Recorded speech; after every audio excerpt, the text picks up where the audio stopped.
चालू कर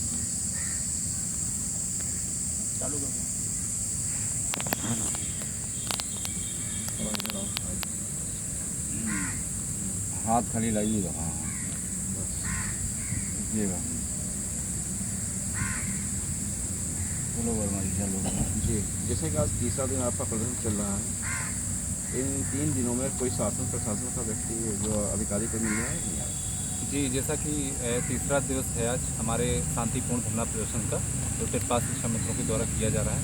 अभी तक पुलिस प्रशासन के द्वारा अधिकारियों को मिलाने की तो बात की गई थी, लेकिन हमारी समस्या मुख्यमंत्री स्तर तक थी, क्योंकि हम लोग बराबर कई बार अधिकारियों से भी मिलते हैं, शिक्षा मंत्री जी से तक मिलते हैं, लेकिन हमेशा आश्वासन नहीं मिला है। और उनके द्वारा हमेशा यही कहा जाता है कि आपकी मांग जो भी पूरी कर सकते हैं वो मुख्यमंत्री जी ही पूरी कर सकते हैं। तो हम लोग अपनी उसी मांगों पर डटे हुए हैं और हम यही चाहते हैं कि हमारी माननीय मुख्यमंत्री जी से बात हो और माननीय मुख्यमंत्री जी हमारी समस्याओं का जल्द से जल्द समाधान करें। जैसा कि एक नियम भी आया था टीटी पास को लेकर परमानेंट करने के लिए था, क्या वो फॉलो नहीं कर रहे हैं क्या ये लोग अभी? मैं इस बारे में बताना चाहूँगा, जो टीटी पास जो जब हमारा, आप सभी को पता होगा कि जब हमारा लोगों का समायोजन रद्द हुआ, जो माननीय अखिलेश जी की सरकार में शिक्षा मित्रों का समायोजन किया गया था, तो टेट ना होने के कारण आनंद कुमार यादव जजमेंट के तहत 2017 में हमारा लोगों का समायोजन रद्द कर दिया गया था।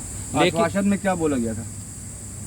आश्वासन में यही बताते हैं कि आपकी जो है माननीय मुख्यमंत्री जी जो भी होगा वही कर सकते हैं, वही कर सकते हाँ हैं। वही कर सकते हैं, और ये चल रहा वो चल रहा तो है। आपको क्या लगता है कि मुख्यमंत्री से मिलना तो जरूरी ही है? जी बिल्कुल, हम लोग तो मुख्यमंत्री किस जी से तरीके से मिलेंगे, कैसे मिलेंगे? कुछ अपनी रणनीति तैयार की होगी कि मुलाकात करने के लिए? जी, हम लोग एक तपस्या के तौर पर, आप भी देख रहे हो कि मौसम विभाग ने इतनी भीषण गर्मी में घर से बाहर निकलने तक को मना किया है।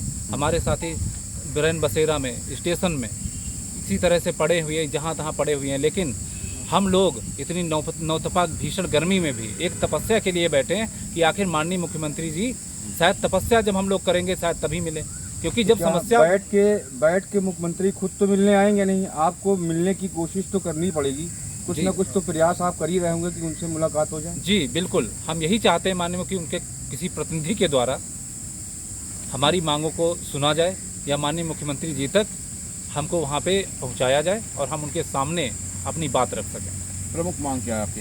प्रमुख मांग हमारी यही है कि जितने भी हमारे इस समय वर्तमान में कुल 1,46,000 शिक्षा मित्र बेसिक शिक्षा विभाग में प्राथमिक विद्यालयों में कार्यरत हैं, उनमें से लगभग 50,000 शिक्षा मित्र जो टीटी पास हैं और एनसीटी के पूरे मानक पूरे करते हैं शिक्षक बनने के, उनको शिक्षक बनाया जाए, स्थायीकरण की व्यवस्था दी जाए, और जब तक ये व्यवस्था सरकार को बनाने में टाइम लगता है, तत्काल में हमें 12 माह का जो शिक्षक के मान सम्मान के बराबर वो हमको मानदेय दिया जाए, और हमें मात्र 11 CL मिलती हैं। जब हम बीमार भी होते हैं या हमारे माता पिता बीमार होते हैं या कोई घर का बीमार होता है तो हमको छुट्टी नहीं मिलती है, हमारे पास कोई चिकित्सीय अवकाश नहीं है, जबकि अन्य विभागों में संविदा कर्मियों को, जैसे स्वास्थ्य विभाग की बात ले लो, तो उनको जो चिकित्सीय अवकाश दिया जाता है। तो हमारी यही मांग है कि जितने भी शिक्षकों के समान अवकाश हैं वो हमें दिए जाएं, और जब तक ये व्यवस्था स्थायीकरण की बनाने में टाइम लगता है, तत्काल रूप से 12 माह का एक शिक्षक के मान सम्मान के बराबर मानदेय दिया जाए। हमारे माननीय प्रधानमंत्री जी ने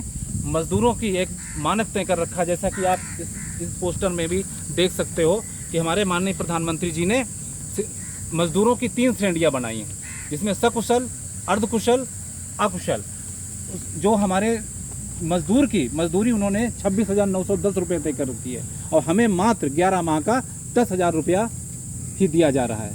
हम लोग बहुत परेशान हैं और हमें परिवार चलाना मुश्किल हो रहा है। पिछले 8 वर्ष हो गए, लेकिन हमारा एक भी पैसा नहीं बढ़ा है, जबकि ये हमारी माननीय योगी जी की सरकार ने जब 2017 में ही आई थी तो उन्होंने अपने घोषणा पत्र में हम लोगों को मांग को रखा था और कहा था हम आपका 3 महीने में न्यायोचित समाधान करेंगे, लेकिन 3 माह की तो छोड़ो, आज 8 वर्ष हो गए हैं, लेकिन हमारी कोई सुधि नहीं दी गई। वर्तमान समय में क्या स्थिति है जी? वर्तमान समय क्या स्थिति है? वर्तमान समय में हमको मात्र केवल 10,000 रुपया मिल रहा है, वो भी 11 महीने का। ये मान के चलो 333 रुपया प्रतिदिन के हिसाब से। जैसे कि 3 दिन हो गए यहाँ पर धरना प्रदर्शन करते हुए, आगे जैसे चल रहा है, आगे क्या रणनीति रहेगी आप? आगे रणनीति हमारे साथी आते रहेंगे और हम एक तपस्या के तौर पर यहाँ बैठे रहेंगे, और अब वही है कि हम यही राह देख रहे हैं कि हमारे माननीय मुख्यमंत्री जी संत हैं, तो संत का हृदय दयालु होता है, तो कहीं न कहीं अपने बच्चों पर जो भीषण गर्मी में बैठे हैं। हम कोई नेता नहीं है, हमको केवल नौकरी चाहिए। संबंधित मंत्री से वार्ता हुई? नहीं, अभी संबंधित मंत्री जी से हम पिछली 17 तारीख में मिले थे, उनके आवास पर मिले थे, हमने अपनी बातें रखी थी। लेकिन वही है कि आश्वासन, वो भी कहीं ना कहीं ऐसा विवश नजर आते हैं हमारे शिक्षा मंत्री जी। शायद वो भी कहते हैं कि हमारे आपकी समस्या मुख्यमंत्री जी से ही सॉल्व होगी। पुनः आवेदन वो अनुरोध करेंगे सरकार से। मैं सरकार से अनुरोध करता हूं, अपने मुखिया माननीय मुख्यमंत्री श्री योगी आदित्यनाथ जी से अनुरोध करता हूं कि अपने बच्चों पर रहम करो। ये तो पूरी योग्यता रखते हैं, आपको कहीं कोई दिक्कत नहीं है। आपकी एक दया पता नहीं कितने परिवारों का भविष्य बना देगी। आपकी तो डबल इंजन की सरकार है, आपको तो कोई दिक्कत ही नहीं है। आपकी केवल दृष्टि मात्र की जरूरत है। हम लोग वो नहीं हैं, राजनीति से दूर हैं। महाकुंभ में माननीय मुख्यमंत्री जी, हम लोगों ने 45 दिन तक निःशुल्क सेवा एवं सहायता का कार्यक्रम किया। आपसे कितनी बार मिलने के लिए हमने कार्यालय में अपील की, लेकिन मुख्यमंत्री जी बार बार बात हुई, लेकिन हमें आपके दर्शन का सौभाग्य प्राप्त नहीं हुआ।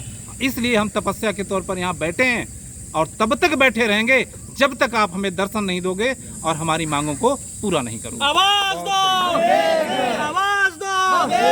चटपट शिक्षा मित्र एकता, चटपट शिक्षा मित्र एकता, आवाज दो।